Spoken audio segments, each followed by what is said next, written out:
ஸ்டோரியை செலக்ட் பண்ணக்கூடிய டீமில் ஒர்க் பண்ணியிருக்கீங்க.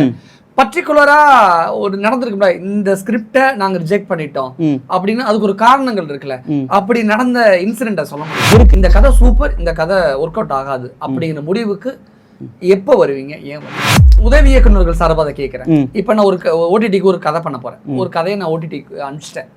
இந்த கதை செலக்ட் பண்ணிட்டோம், ரிஜெக்ட் பண்ணிட்டோம் அப்படிங்கிறத எத்தனை நாள்ல எங்களுக்கு ரிப்ளை? ஹாய், இன்னைக்கு நிறைய பேர் வந்து படத்துல அசிஸ்டண்டா ஒர்க் பண்ணாமையே, ஏடியா ஒர்க் பண்ணாமையே நானும் படம் பண்ண போறேன் அப்படின்னு லோகேஷ் கனகராஜ் மாதிரி நிறைய பேர் கிளம்பி வந்திருக்காங்க.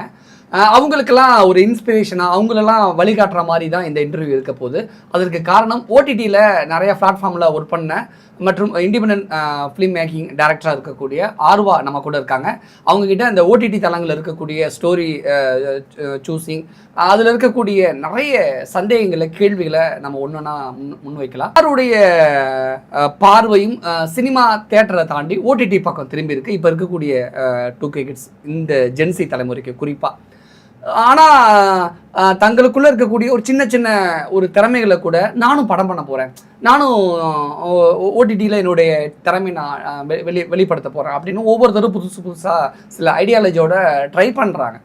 அப்போ அவங்களுக்கு ஒரு புரிதலுக்காக கேட்குறேன், இப்போ இருக்கக்கூடிய இந்த ஓடிடி பிளாட்ஃபார்மை பொறுத்த வரைக்கும் என்ன மாதிரியான கதைகளை சூஸ் பண்ணுறாங்க, என்ன மாதிரியான கதைகளை ரிஜெக்ட் பண்ணுறாங்க, முதல்ல ஒரு கதை எப்படி சூஸ் பண்ணுறாங்க, அதை பற்றி சொல்லுங்கள். ப்ரோ, அதுக்கு முன்னாடி ஓடிடி பற்றி ஒரு சின்ன ஒரு பிம்பம் இருக்கு இல்லையா? நம்மளும் இன்னைக்கு கதை அமிச்சா உடனே பிச்சின் ஆகிடும், உடனே ஓகே ஆகிடும் அப்படின்னு இருக்காங்களே. பட் இப்போ வந்து ஓடிடியில் வந்து ரொம்ப டஃபஸ்ட் ப்ராசஸாக அது ஆகிடுச்சு. ஏன்னா இப்போ ஒரு ஓடிடியில் இன்னைக்கு ஒரு ஸ்கிரிப்ட் பண்ணுறதுக்கு, வெப்சீரிஸ் பண்ணுறதுக்கு படம் பண்ண டைரக்டர்களே லைனில் நிற்கிறாங்க. ஏன்? அதாவது காரணம் அடுத்த ஒரு வாய்ப்பு வேணும் இல்லையா? 10 ஆப்ஷன் வருது உங்கள்கிட்ட, 10 ஆப்ஷன் வருது. 10 ஆப்ஷனில் யார் ஹை குவாலிஃபைடாக இருக்காங்கன்னு ஒரு விஷயம் இருக்குல்ல. இப்போ ஒன்றுமே பண்ணாத ஒரு புதுமுக டேரக்டர் ஒரு ஸ்கிரிப்ட் அனுப்புறதுக்கும் ஒரு படம் பண்ண ஒரு டேரக்டர் ஸ்கிரிப்ட் அனுப்புறதுக்கும் ஒரு வித்தியாசம் இருக்குல்ல. ஸோ ஃபர்ஸ்ட் ப்ரிஃபரன்ஸ் யார் கொடுப்பாங்க அப்படின்னா ஒரு படம் பண்ண ஒரு டேரக்டர் தான் கொடுப்பாங்க. ஸோ இந்த மாதிரி படம் பண்ணவங்களே லைனில் நிற்கிறாங்க நிறைய பேர். ஒரு படம் பண்ண டேரக்டர்ஸ், 2 படம் பண்ண டேரக்டர்ஸு ஓடிடிக்கு ஸ்கிரிப்ட் பிச் பண்ணுறதுக்கு லைனில் நிற்கிறாங்க அப்படின்னும் போது புதுமுக ஆட்கள் உடனே ஸ்கிரிப்ட் அனுப்பி உடனே ஓகே அப்படின்னு சொன்னீங்கன்னா அது வந்து நடக்காது. ஸோ அவங்க அனுப்பியிருப்பாங்க, வெயிட் பண்ணிட்டே இருப்பாங்கன்னா ஓடிடி நமக்கு ரெஸ்பான்ஸே பண்ணலையே, 3 மாதம் ஆச்சு, 6 மாதம் ஆச்சுன்னா உங்களுக்கு ரெஸ்பான்ஸே வராது. ஏன்னா உங்களுக்கு முன்னாடி நிறைய பேர் நிற்கிறாங்க. ஸோ ஸ்கிரிப்ட் அனுப்பி உடனே ஓகே ஆடுன்றது வந்து அந்த மித்தே வேண்டாம். ஸோ அது ஒன்று. இன்னொன்று, ஸ்கிரிப்ட் அனுப்புகிறோம் அப்படின்னா இப்போ வந்து ஓடிடிக்குன்னு ஒரு ஃபார்மேட் ஒன்று இருக்குது. இந்த மாதிரி ஸ்கிரிப்ட் வேணும், இந்த மாதிரி ஸ்கிரிப்ட் வேணும்னு சொல்லிட்டு இப்போ நம்ம எல்லா சேனல்லையும் அனுப்ப முடியாது. இப்போ ஓடிடிக்கு ஒரு ரெக்யூர்மெண்ட் இருக்குது. லைக் வந்து எனக்கு வந்து ஒரு ஹாஸ்பிட்டல் சம்மந்தமான ஒரு கதை வேணும், இல்லை ஒரு போலீஸ் ஸ்டேஷன் சம்மந்தமான ஒரு கதை வேணும் அப்படின்னு ஓடிடி ஒரு ரெக்யூர்மெண்ட் வச்சுருப்பாங்க. அந்த ரெக்யூர்மெண்ட்குள்ளே ஃபிட்டின் வர கதைகள் மட்டும்தான் அந்த பீரியடில் எடுப்பாங்க. ஸோ நீங்கள் வந்து என்ன கதை யார் சூஸ் பண்ணுறா, என்ன எப்போ தேவைப்படுதுன்னு நீங்கள் தெரிஞ்சு அப்போ நீங்கள் பிச் பண்ணிங்கன்னா உங்களுக்கு கதைகள் அப்ரூவல் ஆகிறதுக்கு நிறைய வாய்ப்புகள் இருக்குது. இப்போ எனக்கு வந்து நான் ஒரு ஓடிடி வச்சுருக்கேன், ஒரு ஓடிடியில் ஒர்க் பண்ணும்போது ஒரு ஹாஸ்பிட்டல் சம்மந்தமான கதை வேணும்னும் போது நீங்கள் வந்து ஒரு கோர்ட் ரூம் ட்ராமா கொண்டு வந்தீங்கன்னா நான் செலக்ட் பண்ண மாட்டேன். ஏன் காரணம்? இப்போ எனக்கு தேவை ஒரு வந்து ஹாஸ்பிட்டல் ஜானரில் ஒரு கதை வேணும் ஹாஸ்பிட்டலுக்குள்ள. ஏன்னா எனக்கு ஸ்பான்சர் வந்து ஹாஸ்பிட்டல் பிராண்ட் ஃபேஸ் பண்ணவங்களா இருப்பாங்க. ஸோ எனக்கு ஹாஸ்பிட்டலுக்குள்ளே நடக்கிற கதை, டாக்டர்ஸ் வச்சு நடக்கிற கதையாக இருந்தால் நான் மார்க்கெட்டிங் பண்ணி ஈஸியாக ஒரு ப்ராடக்ட் சேல் பண்ணுவேன். நான் ஒரு பிளானோகிராம் வச்சிருப்பேன்ல, அப்போ எனக்கு ஹாஸ்பிட்டல் கதைகள் தான் வேணும். ஆனால் நீங்கள் வந்து எனக்கு கோர்ட் ரூம் ட்ராமா அனுப்புறீங்க, ஒரு வந்து லவ் ஸ்கிரிப்ட் அனுப்புறீங்க, ஒரு த்ரில்லர் அனுப்புறீங்கன்னா எனக்கு இல்லை இப்போதைக்கு வேணாம்னு சொல்லி ஆடியன்ஸ் அப்படி தானே எதிர்பார்ப்பாங்க. இல்லை எங்க ஆடியன்ஸ் எக்ஸ்பெக்ட் பண்ணுறதை ஓடிடி கொடுக்கறது கிடையாதுல்ல. ஓகே, இப்போ லைக் வந்து இப்போ ஹார்ட் பீட் அப்படின்னு ஒரு ஸ்கிரிப்டும் இருக்கும். ஒரு ஹாஸ்பிட்டல் நடக்கிற ஒரு கதை தான். போலீஸ்னு ஒரு பார்த்துருப்பீங்க, ஒரு போலீஸ் ஸ்டேஷனுக்குள்ள நடக்கிற கதை தான். இது வந்து ஆடியன்ஸ் கேட்டு நீங்கள் கொடுக்கறது கிடையாது. இவங்க செலக்ட் பண்ணி அப்ரூவல் பண்ணி வர கதை தான் நீங்கள் பார்க்குறீங்க. எனக்கு இது வேணும்னு நீங்கள் கேட்கறது கிடையாது. இப்போ சமீபத்தில் 10 சீரிஸ் வந்து ஒரு ஓடிடி பிளாட்ஃபார்மில் வருது. டெய்லர்லாம் நீங்கள் பார்த்துருப்பீங்க. அந்த 10மே ஆடியன்ஸ் கேட்டது கிடையாது. கம்பெனி கேட்டு கம்பெனி அப்ரூவல் பண்ணி கம்பெனி ஒர்க் பண்ண ஸ்கிரிப்ட் தான் இது. ஓகே, இப்போ நம்ம சினிமாவில் வந்து ஒரு ஸ்டோரியை ஒரு தடவை சொல்கிறோம், ஒரு தயாரிப்பாளர் ப்ரொடியூசரை சொல்கிறோன்னா அந்த ப்ரொடியூசர் சம்மந்தப்பட்ட ஃப்ரெண்ட்ஸ் சர்க்கிள் ஒரு 2-3 பேர்கிட்ட சொல்கிற மாதிரி இருக்கும்.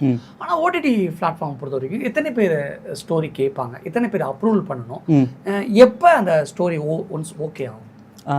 நான் என்னோட பர்சனல் எக்ஸ்பீரியன்ஸ் ஒன்று சொல்கிறேன். நான் சரிகமாக வந்து ஒரு ப்ராஜெக்ட் பண்ணுறதுக்காக பிச்சு நானேன். ஸோ அப்போ வந்து அங்கே கதை சொல்கிறதுக்கு ஒரு 5-6 பேர் இருந்தாங்க. நானும் அதில் போயிருந்தேன். ஸோ அதில் வந்து ஒருத்தரும் ஒரு 2-3 கதை சொன்னோம், நானும் ஒரு 4-5 கதை சொன்னேன்.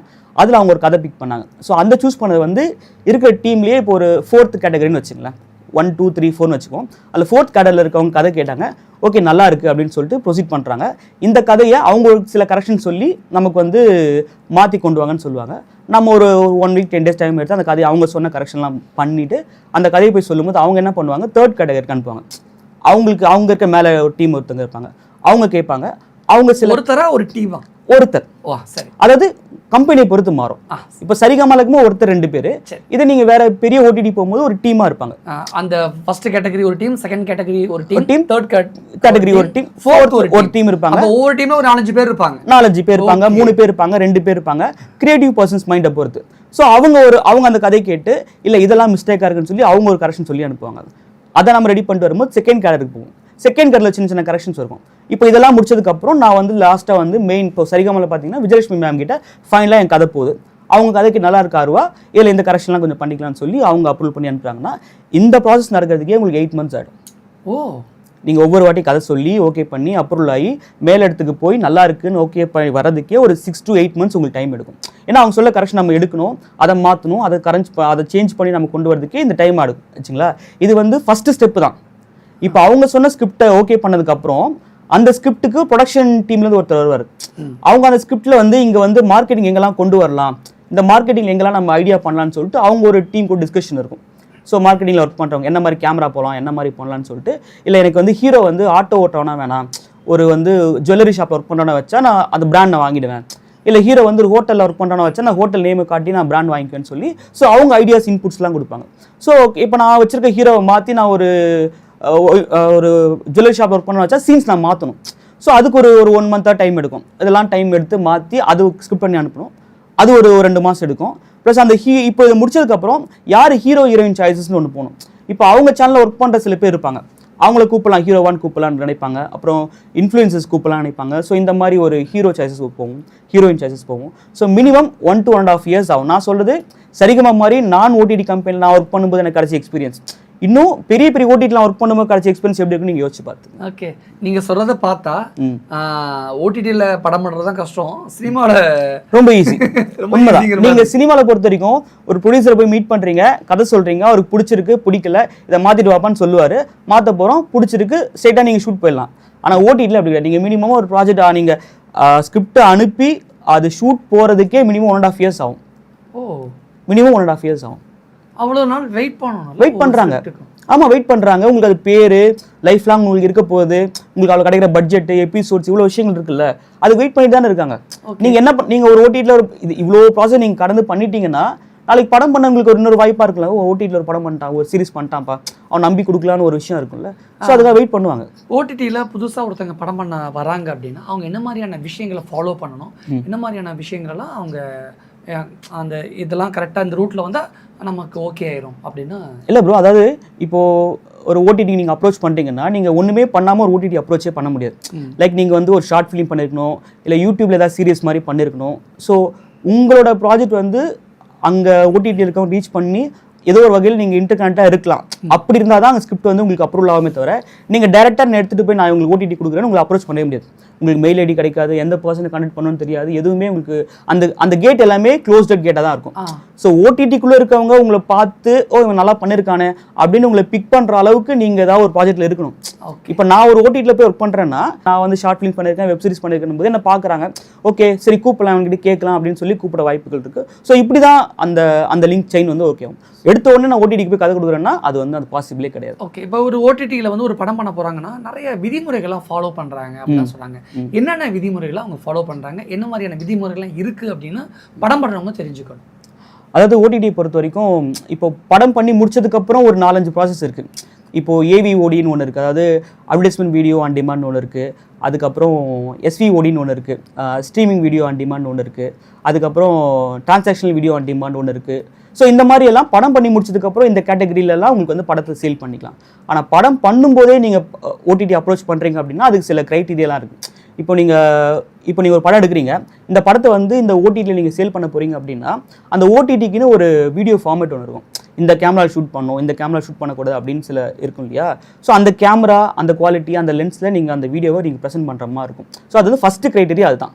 இப்போது நிறைய சின்ன பட்ஜெட் படங்கள் எடுத்துகிட்டு ஏன் ஓடிடி வாங்க மாட்டேங்கிறாங்கன்னா அவங்க ஆட் பண்ணும்போது அந்த வீடியோ குவாலிட்டி வந்து பஃபர் ஆகும், இல்லை வந்து கிளிச்சஸ் வரும், கிரெயின்ஸ் வரும். ஏன்னா லோ கேமராவில் பண்ணும்போது உங்களுக்கு நீங்கள் லோ பட்ஜெட்டில் பண்ணியிருப்பீங்க, அதை ஓடிடிக்குள்ளேயே உங்களால் ஸ்ட்ரீமிங் பண்ணவே முடியாது. ஸோ நீங்கள் ஒரு ஓடிடிக்கு நீங்கள் படத்தை பிச் பண்ணணும்னா ஃபஸ்ட்டு குவாலிட்டி வந்து நல்ல விஷுவல் குவாலிட்டியாக அந்த படத்தை நீங்கள் கொடுக்கணும். அது இம்பார்ட்டன்ட். ரெண்டாவது ஆடியோ வந்து லோக்கல் டப்பிங்கில் பண்ணிடலாம், 2.1 பண்ணலாம், அது பண்ணலாம் அப்படிலாம் கிடையாது. ஒரு நல்ல குவாலிட்டியான டப்பிங் இம்பார்ட்டன்ட்.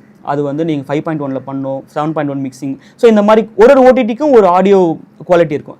அந்த ஆடியோ குவாலிட்டி உங்கள் ப்ராஜெக்ட் மீட் பண்ணாலே உங்கள் ப்ராஜெக்ட் ரிஜெக்ட் ஆகிடும். ஸோ ஃபஸ்ட்டு வந்து visual quality, second audio quality, அதுக்கப்புறம் தான் மற்ற எல்லாமே உங்களுக்கு ப்ரொசீட் ஆகும். இது ரெண்டு மட்டும் இம்பார்ட்டன்ட் நீங்கள் வச்சுக்கணும். நீங்கள் லோ பட்ஜெட்டில் 30 லட்சத்தில் படம் பண்ணால் கூடவே அதில் 20 லட்சத்தில் நீங்கள் கேமராக்கே நீங்கள் ஸ்பெண்ட் பண்ணுற மாதிரி இருந்தால் மட்டும்தான் உங்கள் ப்ராஜெக்ட் அவுட்புட்டு நல்லா வரும். ஓகே. ஆனால் ஓடிடியை பொறுத்த வரைக்கும் சின்ன படங்கள் பெரிய படங்கள் எல்லாமே வருது. ஆனால் சின்ன படங்களாக இருக்கட்டும் பெரிய படங்களாக இருக்கட்டும் ஓடிடியில் வர்றதுக்கு லேட் ஆகுது அப்படிங்கிற ஒரு விஷயம் சொல்லப்படுது. அது என்ன காரணம்? இல்லை, ஓடிடி இன்னைக்கு ஸ்ட்ரீமிங்க்குன்னு ஒரு டைமிங் இருக்குல்ல. இப்போ நெட்ஃப்ளிக்ஸ் பார்த்தீங்கன்னா இந்த இயருக்கான 12 படத்தை அவங்க அனௌன்ஸ் பண்ணிட்டாங்க, ஜனவரிலேயே அனௌன்ஸ் பண்ணிட்டாங்க. ஸோ இப்போ நீங்கள் இன்னொரு படம் கொடுக்குறீங்க, நீங்கள் அடுத்த இயரில் தான் வரும். ஸோ ஒவ்வொரு படத்துக்கும் ஒரு ஸ்ட்ரீமிங் டைம் இருக்கும். இப்போ நம்ம தமிழில் மட்டும் 12 படம் பார்க்குறோம். இன்னும் ஹிந்தி இருக்குது, தெலுங்கு இருக்குது, மலையாளம் இருக்குது, குஜராத் இருக்குது. ஸோ இவ்வளோ லாங்குவேஜில் பார்த்தீங்கன்னா கிட்டத்தட்ட அவங்களுக்கே ஒரு 100 படத்துக்கிட்ட வந்துடும். இந்த 100 படத்தை அவங்க ஸ்ட்ரீமிங் பண்ண டைம் வேணும், ப்ளஸ் ஆடியன்ஸ் உள்ளே வந்து பார்க்கணும், அதுக்கான அட்வர்டைஸ்மெண்ட்ஸ் உள்ளே வரணும், அதுக்கான ஷேர் வேல்யூ இருக்குது, இவ்வளோவும் இருக்குல்ல. ஸோ அதனால் நீங்கள் எடுத்த உடனே ஒரு படத்தை வந்து ஓடிடி வாங்கிடுவாங்கன்னு நினைக்கவே முடியாது. அவங்களுக்கு நிறைய கமிட்மெண்ட் இருக்கும், நிறையா ப்ராசஸ் இருக்கும். அதுக்குள்ளே தான் உங்கள் படம் உங்களுக்கு அது ஒரு படம் தான். ஓடிடி இருந்த பொறுத்த வரைக்கும் அது வந்து 100ல் ஒரு படம். ஸோ அவங்க ஃபிக்ஸ் பண்ண டேட்டில் தான் உங்களுக்கு வந்து அது வந்து டெலிகாஸ்ட் ஆகும். ஓகே. நீங்கள் அந்த கதையை சூஸ் பண்ணக்கூடிய டீமில் ஒன் ஆஃப் த டேரக்டராக ஒர்க் பண்ணியிருக்கீங்க.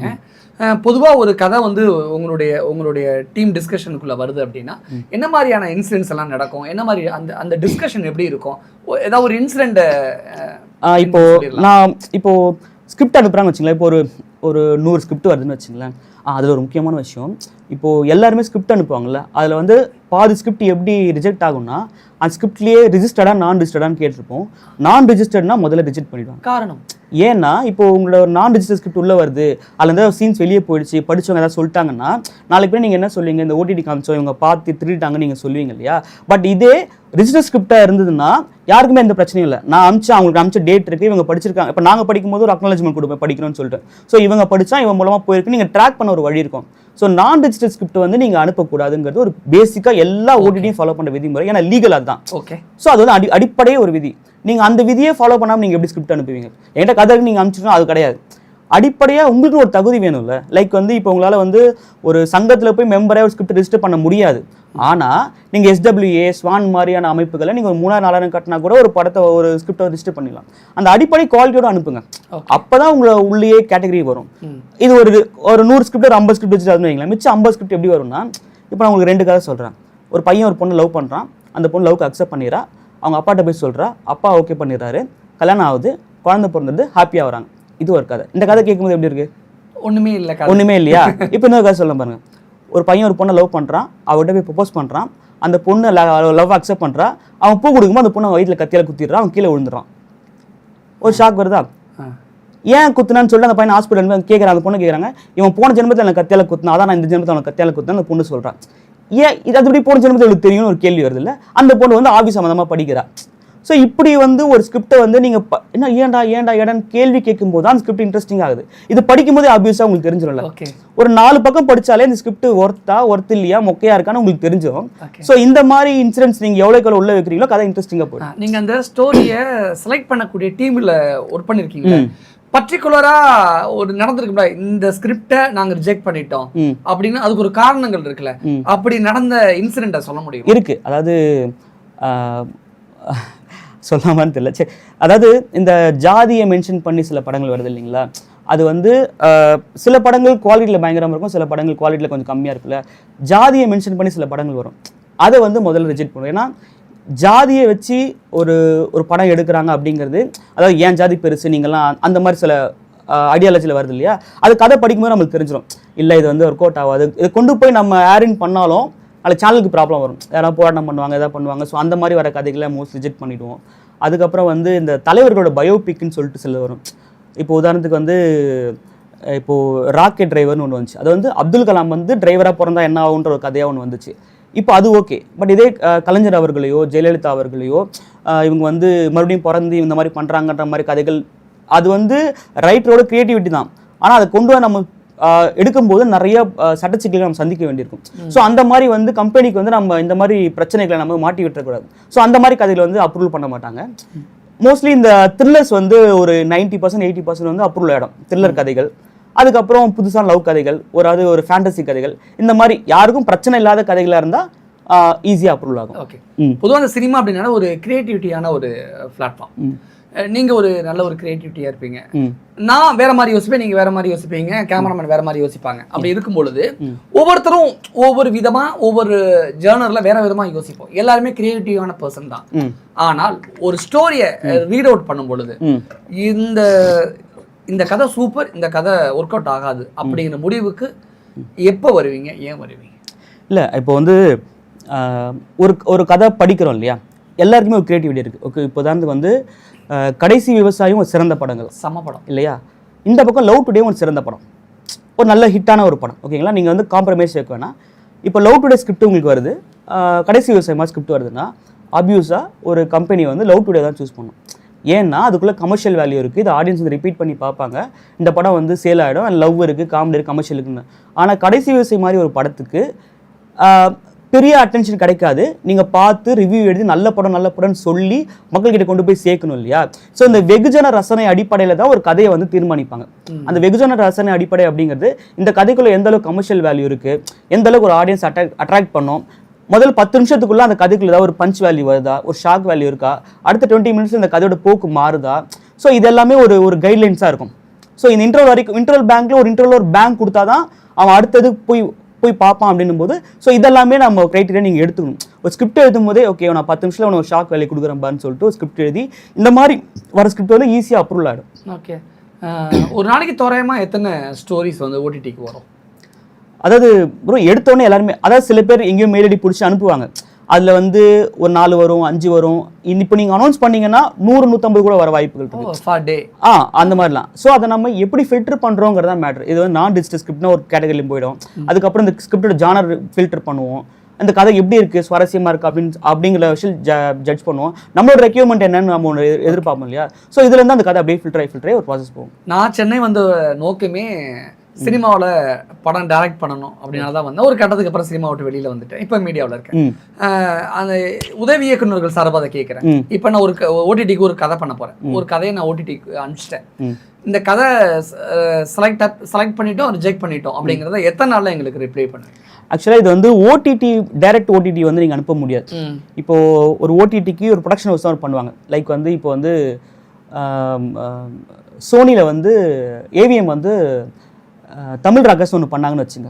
இப்போது ஓடிடிக்கும் ஏவிஎம்க்கும் ஒரு கான்ட்ராக்ட் இருக்கும். எங்களுக்கு வந்து இந்த மாதிரி ஜானரில் ஒரு கதை வேணும் அப்படின்னா ஏவிஎம் ஒரு அனௌன்ஸ்மெண்ட் கொடுப்பாங்க, இந்த மாதிரி நாங்கள் ஓடிடிக்கு பிச் பண்ண போகிறோம், இந்த மாதிரி கதைகள் இருந்தால் நீங்கள் அனுப்புங்கன்னு ஏவிஎம்லேருந்து ஒரு ஆட் கொடுப்பாங்க. ஸோ நீங்கள் பார்த்துட்டு ஏவிஎம் தான் நீங்கள் அப்ளை பண்ணுமே தவிர சோனிக்கோ யாருக்கும் நீங்கள் அப்ளை பண்ண முடியாது. உங்களுக்கு அந்த அந்த அந்த அந்த அந்த இது கொடுக்க மாட்டாங்க, உங்களுக்கு அந்த அப்ரூவல் கொடுக்க மாட்டாங்க. ஸோ ப்ரொடக்ஷன் ஹவுஸ்க்கு நீங்கள் ஃபாலோ பண்ணிகிட்டே இருக்கணும். இப்போ நீங்கள் புதுசாக படம் பண்ணக்கூடிய நீங்கள் சொன்ன மாதிரி உதவி இயக்குனர்னா நீங்கள் ஏவிஎம் மாதிரியோ இல்லை விஜயவாகினி மாதிரியோ இல்லை மில்லியன் ஆர்ட்ஸ் மாதிரியோ இந்த மாதிரி ப்ரொடக்ஷன் கம்பெனிஸை நீங்கள் அப்ரோச் பண்ணிட்டே, ஸ்டோன் பெஞ்ச் மாதிரியோ கம்பெனிஸ் நீங்கள் அப்ரோச் பண்ணிட்டே இருந்தீங்கன்னா அவங்க மூலமாக உங்களுக்கு கதை பிச் ஆகும். ஸோ அப்போ தான் வந்து நீங்கள் வந்து ஸ்கிரிப்ட் அனுப்ப முடியும். நீங்கள் டேரெக்டாக ஓடிடிக்கு அனுப்பவே முடியாது. இன்னொன்று அவங்க ரெக்யூர்மெண்ட் ஒன்று இருக்கும். எனக்கு வந்து ஒரு சயின்ஸ் ஃபிக்ஷனாக ஒன்று வேணும், ஃபியூச்சர் பேஸ் பண்ணி ஒன்று வேணும், இல்லை வந்து ஆவிகள் பேஸ் பண்ணி ஒன்று வேணும், அவங்க கேட்பாங்கல்ல. அந்த ஜானருக்குள்ளே தான் நீங்கள் ஸ்கிரிப்ட் அனுப்ப முடியுமே தவிர நீங்களாக ஒரு ஸ்கிரிப்ட் எழுதி அனுப்புனீங்கன்னா அது வந்து ஒர்க் அவுட் ஆகாது. ஸோ இது வந்து பேசிக் தான். இந்த நாலேஜ் இல்லாமல் தான் இப்போ ஏவிஎம் கதை கேட்குறாங்கன்னா உடனே 10 கதை அனுப்புறாங்களா, அப்படி பண்ணக்கூடாது. அவங்களோட ரெக்யூர்மெண்ட் என்ன, அதுக்கு நமக்கு ஃபிட் ஆகிறோமா அப்படிங்கிறத பார்த்து நீங்கள் அனுப்பிச்சிங்கன்னா உங்கள் கதை செலக்ட் ஆக நிறைய வாய்ப்புகள் இருக்குது. நான் ஒரு விஷயம் கேள்விப்பட்டேன், ஓடிடியை பொறுத்த வரைக்குமே கிரைம் ரிலேட்டடாக, த்ரில்லர் ரிலேட்டடாக பேய் படங்கள்லாம் அப்ரூவல் பண்ண மாட்டாங்க, ரிஜெக்ட் பண்ணிடுவாங்க அப்படிலாம் சொல்கிறாங்களே, உண்மையா? அதாவது எப்படின்னா ப்ரோ, இப்போது ஒரு த்ரில்லர் நம்ம ஒரு த்ரில்லர் எடுத்துக்கோமே, ரெகுலராக கொலை நடக்குது, ஹீரோ கண்டுபிடிக்க போகிறான்.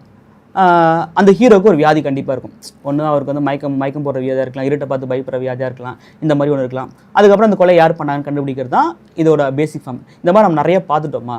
ஸோ இதே மாதிரி இந்த மாதிரி கதைகளே நீங்கள் ஒரு ஓடிடிலையும் 30 கதை 50 கதையாவது இருக்கும். நீங்கள் திருப்பி இதே அனுப்பிச்சிங்கன்னா உங்களுக்கு போர் அடிக்கும். பட் இதுலேயே நீங்கள் தான் டிஃப்ரெண்ட்டாக பண்ணுறீங்க, புதுசாக ஒன்று அட்டன் பண்ணுறீங்கன்னா அதை கன்சிடர் பண்ண நிறைய வாய்ப்புகள் இருக்குது.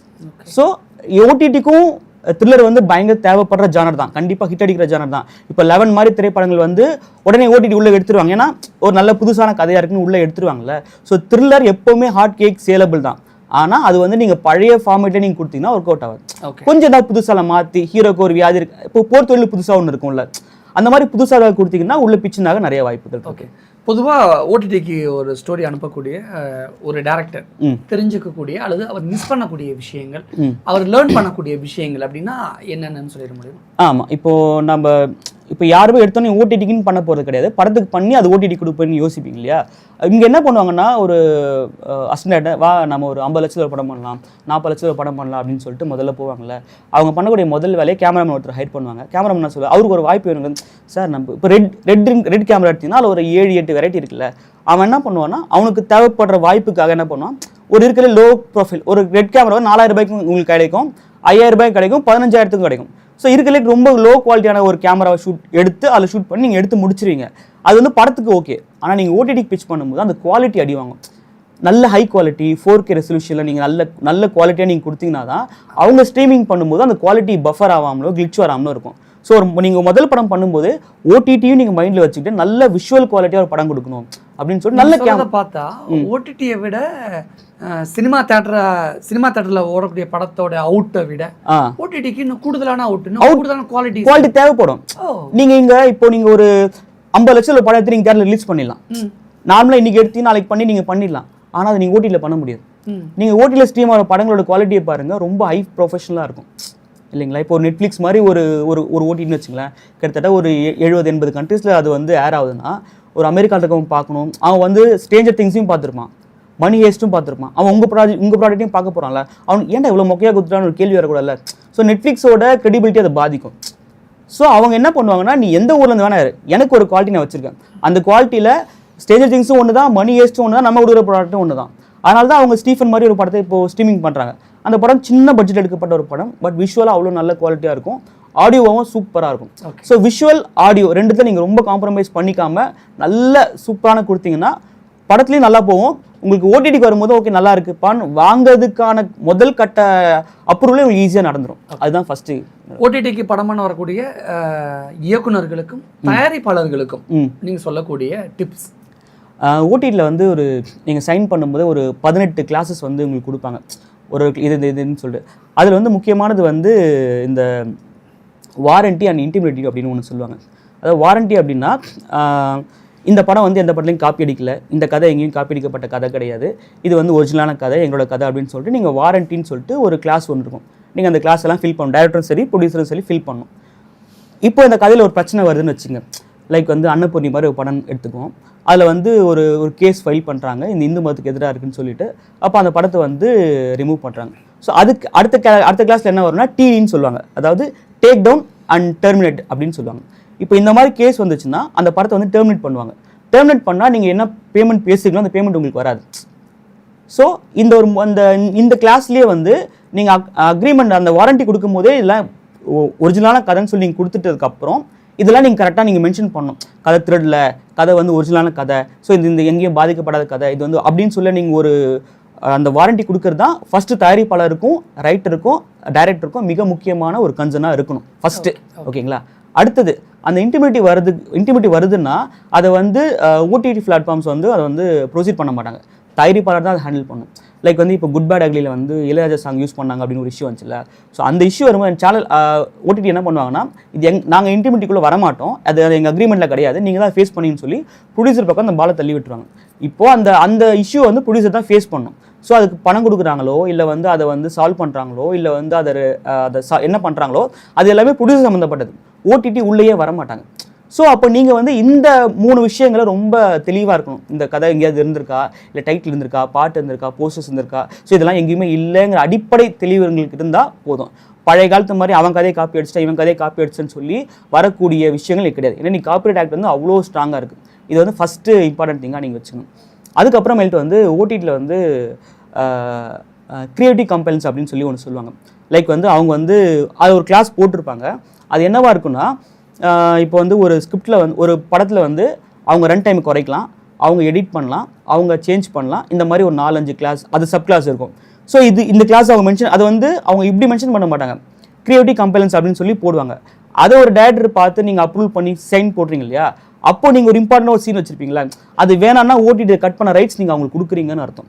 இல்லை அது வேணாம், அந்த கிளாஸ் வேணாம்னா நீங்கள் நெகோஷியேட் பண்ணி அவங்ககிட்ட பேசணும். ஸோ இந்த கிளாஸை மட்டும் ஒரு டேரக்டர் பார்த்துட்டாருன்னா அவர் உயிராக நினச்ச ஒரு சீனை வந்து தூக்க ஓடிடிக்கு நிறைய வாய்ப்பு இருக்குது, இங்கே வந்து அதுக்கான சான்சஸ் இல்லை. ஸோ இந்த 2 விஷயங்கள் நீங்கள் பார்த்துட்டாலே ஓரளவுக்கு நீங்கள் சஸ்டெயின் ஆடுவீங்க.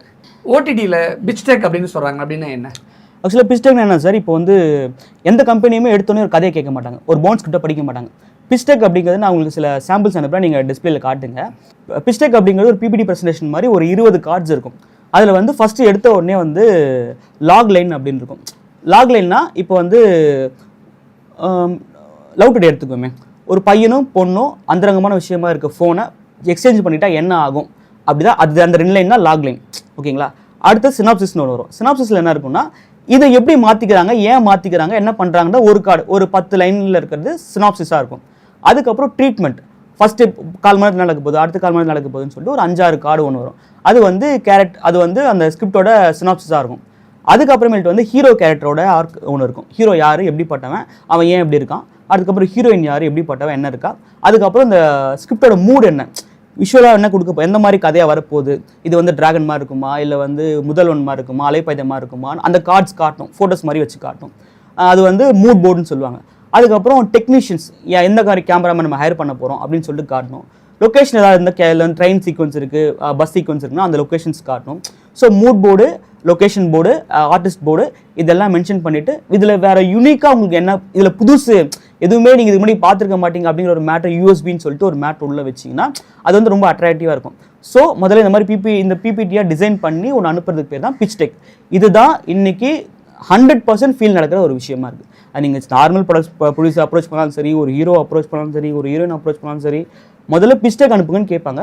அந்த பிட்ச்டெக்கில் இவ்வளோ டீட்டெயில் நீங்கள் கொடுக்கணும். நல்லா இருக்குங்க பிட்ச்டெக் வாங்கன்னு சொன்னால் தான் அடுத்து நீங்கள் சினாப்சிஸ் அனுப்பணும். சினாப்சிஸ் ஒரு 10 பேஜ் ஒரு 8 பவுண்ட் ஸ்கிரிப்டே கேட்பாங்க. ஸோ இந்த லெவல்லாம் தாண்டினா தான் நீங்கள் வந்து பவுண்ட் ஸ்கிரிப்டுக்குள்ளேயே உள்ளே வருவாங்க. அதுக்கப்புறம் தான் கதை நரேஷனே நடக்கும். நீங்கள் எடுத்தோடனே ப்ரொடியூசரை போய் மீட் பண்ணி கதை நரேட் பண்ணலாம்னா நடக்காது, அந்த காலம் முடிஞ்சு போச்சு. எடுத்தோடனே ஃபைலை திரும்பி கொண்டு போய் ப்ரொடியூசரை கொடுக்குறதுனால நடக்காது.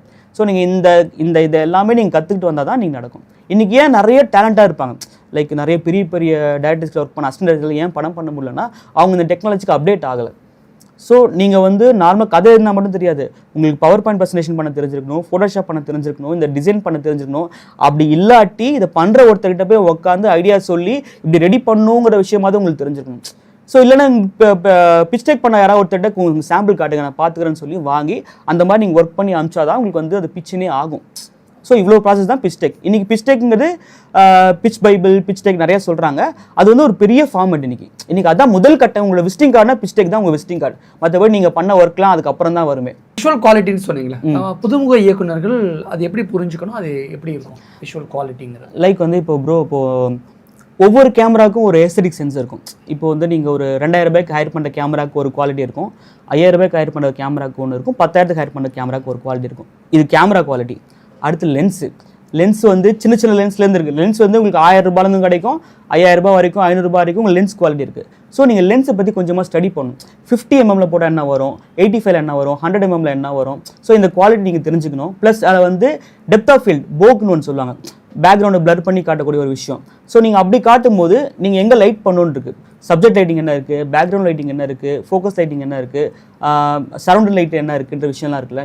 ஸோ இதை வந்து நீங்கள் நிறைய படங்கள் பார்க்கும்போது உங்களுக்கு தெரிஞ்சால் கூட நீங்கள் ப்ராக்டிக்கலாக ஒர்க் பண்ணும்போது தான் அதோட கிரவுண்ட் ரியாலிட்டி உங்களுக்கு தெரியும்.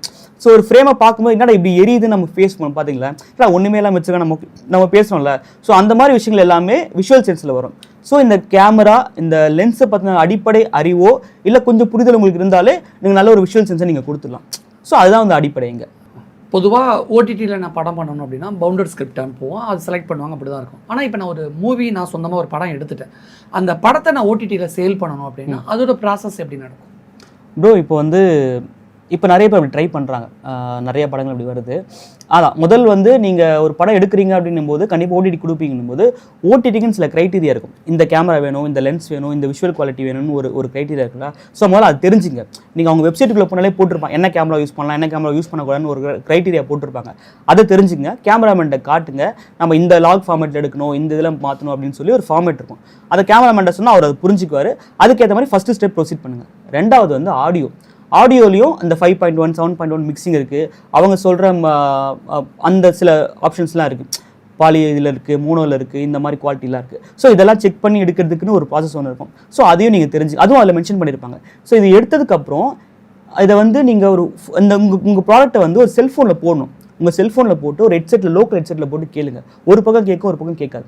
ஒன்று மோனோ சவுண்டாக இருக்கும், ஒன்று பாலி சவுண்டாக இருக்கும். ஸோ இந்த மாதிரி சவுண்டை அட்ஜஸ்ட் பண்ணி லோக்கல் ஹெட்செட்டில் கேட்குற முதல் குவாலிட்டி தான் ஃபஸ்ட்டு ப்ரிஃபரன்ஸ். ஏன்னா பார்க்குறவங்கள 80% ஃபோனில் பார்க்குறவங்க தான். ஸோ அந்த சவுண்டை வந்து அட்ஜஸ்ட் பண்ணுற டெக்னாலஜி நீங்கள் தெரிஞ்சுக்கணும். அந்த வேவரிங், இந்த அட்ஜஸ்ட்மெண்ட் வந்து எல்லா ஃபோன்லையும் ஒர்க் ஆகுதா? இப்போ நீங்கள் வந்து ஒரு விவோ ஃபோன் வச்சுருக்கலாம், ஒரு சாம்சங் வச்சுருக்கலாம். இந்த மாதிரி எல்லா ஃபோன்லையும் போட்டு நீங்கள் ஃபஸ்ட்டு ஆடியோ குவாலிட்டி செக் பண்ணுங்கள். இந்த ஆடியோ குவாலிட்டிலாம் செக் பண்ணி கேட்டதுக்கப்புறம் ஓகே உங்களுக்கே ஒரு சாட்டிஸ்ஃபைட் வந்ததுக்கப்புறம் அதான் நீங்கள் பிச்சிங் பண்ணணும். ஸோ அப்போ விஷுவலாகவும் ஆடியோவும் நீங்கள் ரொம்ப தரமாக இருந்தீங்கன்னா ஓடிடி உங்கள் படத்தை வந்து ரிஜெக்ட் பண்ணுறதுக்கான வாய்ப்பே இல்லை. அண்ட் கன்சிடர் பண்ணுவாங்க, உடனே வாங்கிக்குவாங்கன்னு சொல்ல மாட்டாங்க. நல்லா இருக்கே, கன்சிடர் பண்ணலாம், அடுத்த கேட்டகரியில் வைக்கலாம், அடுத்த பிச்சினில் வைக்கலாம்னு சொல்லி நிறைய வாய்ப்புகள் உங்களுக்கு இருக்குது. ஓடிடியை பொறுத்த வரைக்கும் மேக்ஸிமம் எல்லாமே கார்ப்பரேட்டாக தான் இருக்கிறாங்க. ஆனால் நம்ம ஊர்லேயும் சில ஓடிடி பிளாட்ஃபார்ம்லாம் இருக்குது. கொஞ்சம் குவாலிட்டிஸ் கொஞ்சம் கம்மியாக இருந்தால் கூட அவங்க அக்செப்ட் பண்ணிக்கிறாங்க. அப்போ குவாலிட்டிலே டிஃப்ரெண்ட் ஆகுதுல்ல. அந்த ஓடிடியில் இப்படிப்பட்ட குவாலிட்டிஸ் இருக்கும். நம்ம ஊரில் இருக்கக்கூடிய சின்ன சின்ன ஓடிடி பிளாட்ஃபார்மில் கொஞ்சம் குவாலிட்டி கம்மியாக இருந்தாலும் ஸ்கிரிப்ட் நல்லா இருக்கும் அப்படின்னு சொல்லுவாங்க. அப்போ ரெண்டுக்குமான வித்தியாசம் எப்படி புரிஞ்சுக்கணும்? இல்லை ப்ரோ, இப்போ வந்து பெரிய கார்பரேட் ஓடிடிஸ்லாம் நீங்களால் அப்ரோச் பண்ணவே முடியாத ரொம்ப ஹை லெவல் ப்ரொஃபஷனலாக இருப்பாங்க இல்லையா, அதுக்குன்னு சில குவாலிட்டி வந்து இவ்வளோ வச்சுருப்பாங்க. ஸோ அவங்க வந்து உங்களை கைட் பண்ணி கொண்டு வருவாங்க. இப்படி தான் பண்ணணும், இப்படி தான் பண்ணணும், இப்படி தான் பண்ணணும்னு கைட் பண்ணி கொண்டு வருவாங்க. ஸோ அதனால உங்கள் குவாலிட்டி வந்து காம்ப்ரமைஸே ஆகாது. அது வந்து கார்பரேட் ஸ்டைல். இங்கே லோக்கலில் சில ஓடிடிஸ் நமக்கு தெரியும். அதில் ஏன் சில குவாலிட்டி காம்ப்ரமைஸ் வருதுன்னா அவங்க வந்து ஒரு ப்ரொடக்ஷன் கிட்ட கொடுத்துருவாங்க. லைக் வந்து இப்போ யூடியூப்பில் சில சீரிஸ்லாம் பண்ணிட்டு இருப்பாங்க, சில கம்பெனிஸ் பண்ணிட்டு இருப்பாங்க. அவங்க அப்படியே ஓடிடிக்கு வரும்போது அவங்கள பிலீவ் பண்ணி இவன் ஆல்ரெடி யூடியூப்பில் பண்ணியிருக்காங்க, இவங்ககிட்ட ஒன்று கொடுக்கலான்னு சொல்லிட்டு ஒரு பட்ஜெட்டை வந்து ஃபர்ஸ்ட் காப்பி பேஸில் கொடுத்துருவாங்க. அவங்களும் யூடியூப்பில் பண்ணதை விட கொஞ்சம் அட்வான்ஸாக நல்ல கேமரா பண்ணுவாங்க. ஆனால் இந்த கார்பரேட் கைடன்ஸோ வரும்போது இருக்க குவாலிட்டி அதில் கிடைக்காது உங்களுக்கு. ஏன்னா இவங்க அதுக்காக ஒர்க் பண்ணியிருக்க மாட்டாங்க. இவங்க பண்ணது ஒரு சின்ன ஒர்க்காக தான் இருக்கும். ஸோ அவங்களுக்கு வந்து இன்னும் ப்ரொஃபஷனலிசமாக ஒர்க் பண்ண மாட்டாங்க. இந்த கம்பெனிக்கும் என்னென்னா இவ்வளோ பட்ஜெட்டில் எனக்கு ஒன்று வேணும், அது வந்து அவங்களுக்கு காம்படிட் பண்ண முடியலனா கூட ஒரு 7 எபிசோட் கொடுத்துருங்க, 8 எபிசோட் கொடுத்துருங்க ஓகேன்னு சொல்லி காம்ப்ரமைஸ். இப்போ சமீபத்தில் 2-3 எபிசோட் நீங்கள் பார்த்துருப்பீங்க. ஏன் குவாலிட்டி டிஃபர் ஆகுதுன்னா அதுதான் உங்களுக்கு ஒரு கைடன்ஸோ உங்களை வந்து கரெக்டாக புஷ்ஷின் பண்ணக்கூடிய ஆட்களும் அங்கே இருக்க மாட்டாங்க. நீங்களே ஒன்று பண்ணி கொடுங்கன்னும் போது ஓகே பண்ணி கொடுத்துட்டாங்க, அதை நம்ம தூக்கி போட முடியாது, இல்லை வந்து அதில் பெருசாக கரெக்ஷன் பண்ண முடியாது, நம்ம பட்ஜெட் இவ்வளோ தான் கம்மியாக இருக்கும்னும் போது நீங்கள் வந்து காம்ப்ரமைஸ் பண்ணி டெலிகாஸ்ட் பண்ணி தான் ஆவீங்க. அதை நீங்கள் பார்த்துருப்பீங்க, லோக்கலாகவே நிறைய பார்த்துருப்பீங்க. ஸோ இதுதான் டிஃப்ரென்ஸ். உங்களை ஒரு கைட் பண்ணுறதுக்கும் கைட்லாம் நம்மளே ஒன்று பண்ணி கொண்டு போய் கொடுக்கறதுக்கும் அதான் டிஃப்ரென்ஸ். நன்றி. தேங்க்யூ.